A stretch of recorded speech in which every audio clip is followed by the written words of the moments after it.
tu có vấy có rừng mà lấy ông bày buồn trở vào hỏi mình tu sống bà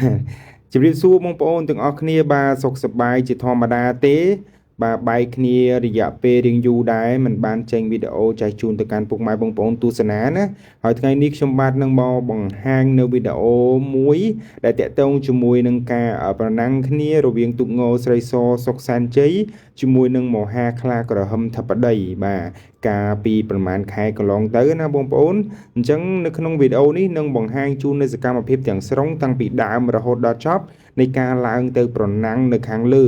ដែលបងប្អូនបានដឹងហើយសម្រាប់ទីប្រណាំងនេះគឺមានចម្ងាយប្រមាណជាង 2700 គីឡូម៉ែត្រសំទោស 2700 ម៉ែត្រ 2700 គីឡូម៉ែត្រឆ្ងាយអញ្ចឹងទីគឺ 2700 ម៉ែត្រចំណែកឯទីប្រណាំងនៅរាជធានីភ្នំពេញត្រឹមតែ 1700 ម៉ែត្រទេបងប្អូនបាទចំណែកឯទីដែលប្រណាំងនេះគឺ 2700 ម៉ែត្រដោយបងប្អូនឃើញនៅក្នុងវីដេអូនេះស្រាប់ហើយបាទខ្ញុំបាទគឺនៅលើទូកសណ្ដោងបាទទូកសណ្ដោងនេះគឺមានកីឡាករជាច្រើនបាទដែលកីឡាករបំរុងណាដើម្បីត្រៀមនៅក្នុងការដោះដូរសម្រាប់ការបដូរចំណុះនៅក្នុងការអុំណាបងប្អូនហើយបាទនេះគឺជាទីកន្លែងសម្រាប់ការប្រណាំងការពីថ្ងៃទី 20 តែភ្លេចខែបាទឯងបងប្អូននៅខាងរស័យជ្រោយហើយឃើញនេះមហាខ្លាក្រហមកំពុងតែនៅស្ងៀមបាទនៅមាត់ច្រាំង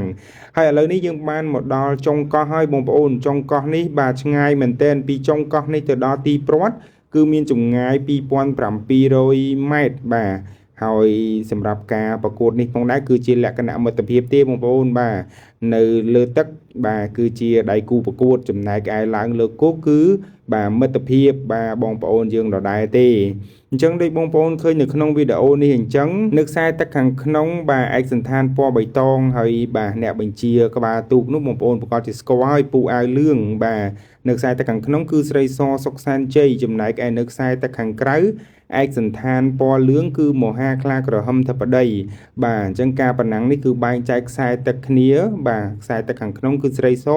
ចំណែកឯខ្សែទឹកខាងក្រៅគឺមហាខ្លាក្រហមធិបតីវីដេអូនេះខ្ញុំបាទធ្លាប់បង្ហាញជូនបងប្អូនម្ដងហើយនៅការប្រណាំងបាទវីដេអូទាំងស្រុងនៃការប្រណាំងប៉ុន្តែនៅក្នុងវីដេអូថ្ងៃនេះគឺបង្ហាញជូននៅវីដេអូតាំងពីបាទការចេញដំណើរឡើងមកហើយនឹងការរៀបចំចេញប្រកួតអញ្ចឹងដូចបងប្អូនឃើញនៅក្នុងវីដេអូនេះអញ្ចឹងបាទមុនការប្រកួតនេះបាទគឺបុកពោខ្លាំងមែនទែនទាំងខ្ញុំបាទជាអ្នកទស្សនាក៏ដូចជាបងកីឡាករដែលត្រៀមប្រកួតណាបាទកន្លែងនេះគឺជាកន្លែងបុកពោហើយបងប្អូនបាទមិនដឹងថាយើងឬក៏គេទេប៉ុន្តែបើទោះបីជាយ៉ាងណាក៏ដោយបាទស្មារតីជាកីឡាគឺត្រូវតែចូលរួមប្រកួតមកដល់កន្លែងនេះហើយមិនអាចគ្រាចង្វាថាទេបានទេបាទ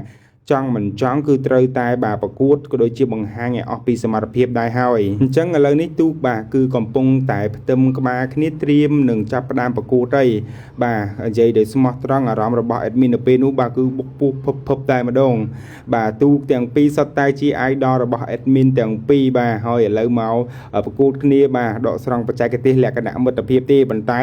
ហាក់បីដូចជាអារម្មណ៍បាទមិនស្ងប់ទេបាទបុកពោះភពតែម្ដងឥឡូវនេះបាទចេញដំណើរទៅហើយខ្សែទឹកខាងក្នុងស្រីសសុកសានជ័យចំណែកឯខ្សែទឹកខាងក្រៅគឺមហាខ្លាក្រហមធិបតីបាទទូកទាំងពីរនេះល្អដូចគ្នាបាទសម្រាប់ការចូលរួមប្រកួតនៅឯមុខវត្តពិជ័យរាំងសីបាទមហាខ្លាក្រហមទទួលបានចំណាត់ថ្នាក់លេខ1ចំណែកឯស្រីសសុកសានជ័យនេះគឺទទួលបានចំណាត់ថ្នាក់លេខ2បាទអញ្ចឹងគឺលេខ1លេខ2ប៉ះគ្នាហើយបងប្អូនបាទចុងចវាបែកទឹកសំពងព្រួងព្រាតហើយបងប្អូនអើយចាក់ព្រឹបតែម្ដងខ្សែទឹកខាងក្រៅក៏មិនមកអង្គដៃដែរបាទល្អដូចគ្នា admin បាទមើលពីលើទូកទៅបាទពីកណូតស្តោងទៅគឺសឹងថាមិនហ៊ានដកដង្ហើមទេបងប្អូនបាទពីព្រោះល្អមែនតែនទូកទាំងពីរនេះបាទខ្សែទឹកខាងក្នុងស្រីសសុកសានជ័យមុជងើបបងប្អូនមើលទៅស្មាឯកនៅខាងមុខក៏ដឹងហើយបាទឥឡូវកុំឲ្យខាតពេលវេលាយូរសូមបងប្អូនរីករាយទស្សនាវីដេអូបាទការប្រណាំងនេះតាំងពីដើមទីរហូតដល់ចុងទីដូចតទៅ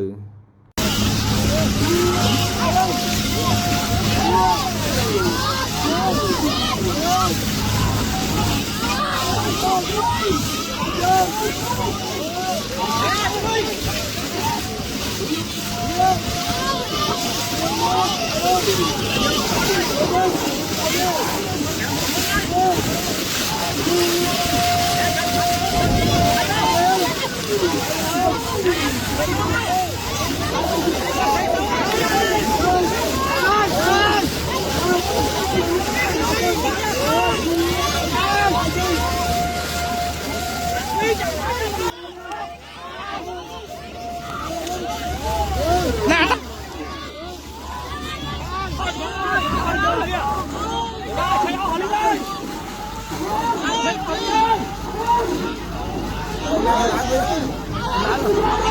cho kênh